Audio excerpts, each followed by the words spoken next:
E aí pessoal, tudo bem com vocês? Eu vou começar em breve uma série sobre cangaço e é um assunto que mexe com as emoções de muitas pessoas.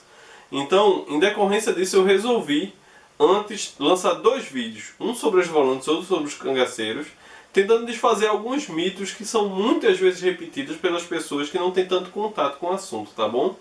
Se você não é inscrito no canal, se inscreve, curte e compartilha o nosso material.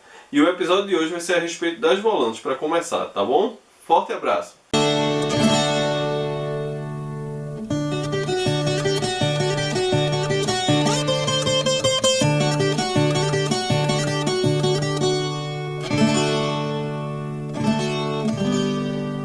O primeiro mito que eu quero desconstruir é Zé Rufino, o maior caçador de cangaceiros. Eu não quero diminuir em nada a importância de Zé Rufino para as polícias no geral, principalmente para a polícia baiana. Ele, para quem não sabe, ele é pernambucano, natural da região de Salgueiro, mas acabou se alistando depois que Lampião já havia se homiciado ali no sertão baiano. Ele foi para a Bahia e lá se alistou e fez toda a sua carreira lá. Muito provavelmente essa ideia de que ele é o maior caçador de cangaceiros se deu por uma entrevista que ele deu posteriormente ao cangaço na década de 60, uma entrevista que é fácil de encontrar no YouTube, você pode procurar aí. Você vai ver ele falando que assistiu no sentido de prestar assistência à morte de pelo menos 21 cangaceiros. Eu acredito que foi 21 ou foi 23 que ele fala no momento, agora me falha um pouco a memória. E isso meio que ajuda a ensejar aquela ideia que ele era o grande caçador de cangaceiros, mas isso é muito relativo dentro da história. Primeiro, você querer elencar quem foi o mais importante ou menos importante é muito difícil. Quais seriam os critérios que você utilizaria para tratar disso? Quer um exemplo para desconstruir um pouco essa ideia?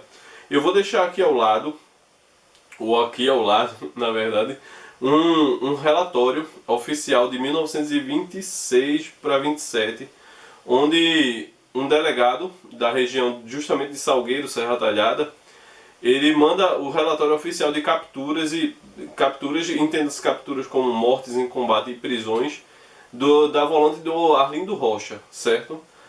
Só em 26 você vai ver um comparativo em números, você vai ver que os números do Arlindo são praticamente idênticos ao que o Zé Rufino atribuiu a ele para toda a sua carreira. Ou seja, quem seria maior então? Quem seria o maior caçador? Seria o Arlindo Rocha ou o Zé Rufino? Vocês conseguem perceber isso? Que muito provavelmente o José Rufino ele acabou ficando mais conhecido também em decorrência que os fatos que ocorreram com ele são muito mais próximos do fim do cangaço. Ele acabou aparecendo muito mais na mídia a posterior, depois de todos os eventos.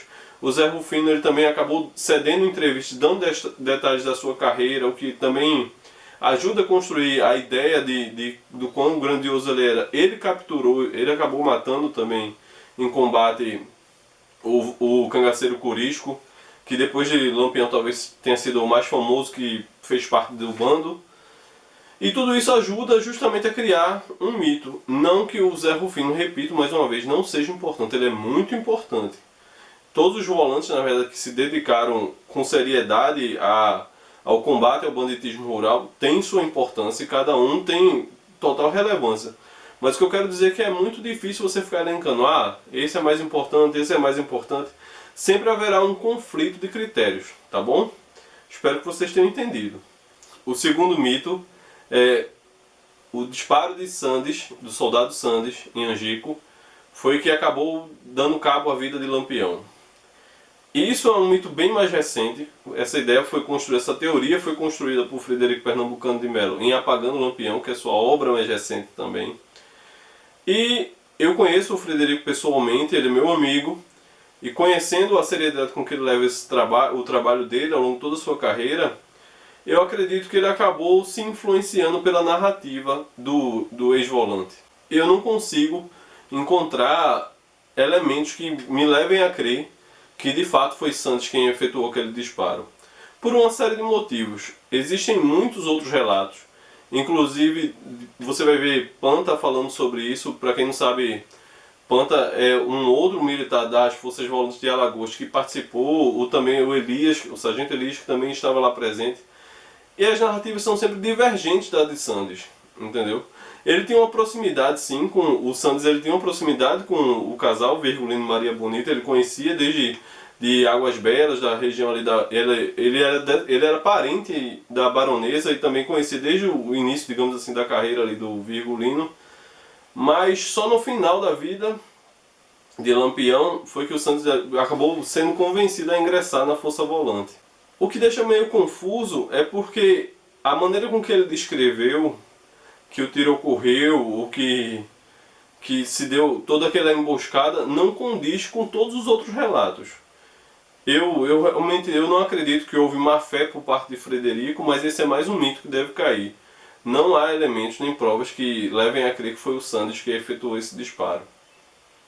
O terceiro mito é que o Tenente Bezerra, que era o oficial comandante da Volante que deu cabo do Lampião em Angico, era coiteiro do Lampião, ou que talvez até chegasse a jogar baralho com o cangaceiro dentro do coito. Isso não é verdade. Essa é uma teoria que é muito falada, talvez para depreciar também a imagem do próprio Zé Bezerra.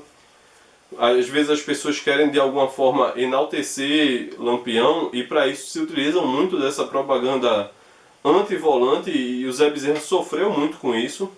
Eu tenho que confessar que o Bezerra ele não é um volante de uma carreira tão brilhante. O auge seria para qualquer um capturar Lampião, mas além disso ele fez outras capturas de cangaceiros menores, mas o que eu quero que você perceba é que talvez muitas vezes os volantes não podiam talvez agir com toda a energia que eles pretendiam, que desejassem, porque haviam muitas forças políticas protegendo também os cangaceiros. Haviam limites sociais que o volante não tinha força para conseguir romper. Em consequência disso, não quer dizer que ele era coiteiro do cangaceiro. Ele só não tinha como quebrar aquele ciclo vicioso que havia entre a sociedade e o cangaceiro. E um ciclo que se dava muitas vezes em esferas de poder que eram muito maiores que da própria polícia. Entendeu? A importância de você perceber que não se deixar levar sempre por essa narrativa era coiteiro, tal, o volante aceitava propina, que havia corrupção, havia de fato. Mas muitas dessas narrativas estão construídas na intenção justamente de desmerecer o trabalho desses homens que se dedicaram a combater o cangaço. É claro que existe uma admiração muito grande pelo cangaço dentro do Nordeste, ainda hoje existe isso. Mas para você admirá-lo, você não precisa depreciar os esforços de quem entregou tanto em prol da causa. Em prol, no caso de trazer um pouco mais de paz para a região. Claro que movido também a interesses próprios, claro que também houveram muitos que faltaram com a ética profissional, houveram muitos que se excederam, muitos que se corromperam e acabaram debandando, às vezes, para o lado do banditismo também, mas não é o caso do Bezerra. Entendeu? Ele não ser um militar de uma carreira tão brilhante, digamos assim, como o próprio Zé Rufino foi, não tira ele os méritos do que ele fez. E não quer dizer, porque em alguns momentos talvez ele não tenha conseguido combater como desejava, que ele era conivente com aquilo. O último mito é a respeito do Optatugueiros. Ele, em sua obra Lampião, ele fala que encontrou com Virgulino enquanto ele ainda era sargento. Ele estava hospedado na casa de uma família enquanto se dirigia ao sertão, quando o bando de Senhor Pereira esteve lá nessa casa. E o que é um pouco de inverdade, porque de fato ele encontrou com o bando de Senhor Pereira, mas no futuro, anos depois, na década de 70, o Senhor Pereira concedeu uma entrevista na qual ele desmente essa história que foi contada pelo Optato. O livro do Optato, ele traz sim relatos bem interessantes de como era a vivência dentro de uma volante. Ele falha bastante com datas, com alguns eventos, ele mistura um pouco os momentos em que isso aconteceu. E o Optatugueiros acaba então se confundindo, não sei, talvez por se tratar muito da memória, a memória traz essas contradições para nós, é normal, não é uma questão apenas de, digamos, faltar com a verdade. A memória ela acaba por nos enganar.